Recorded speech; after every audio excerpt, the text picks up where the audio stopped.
one thing I should say, and I know this is called the World Government Summit, but I think we should be maybe a little bit concerned about actually becoming too much of a single world government. If I may say that we want to avoid creating a civilizational risk by having, frankly, this may sound a little odd, too much cooperation between governments.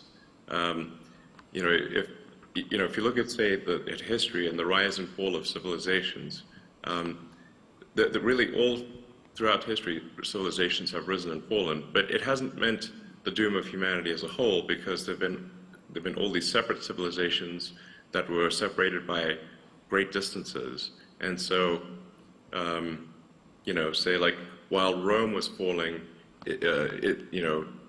Islam was rising, and so you had like you know, the sort of caliphate doing incredibly well while Rome was doing terribly.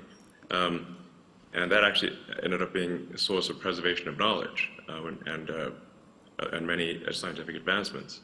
And so, so I think we want to be a little bit cautious about being too much of a single civilization, because if we are too much of a single civilization, then if the whole thing may collapse.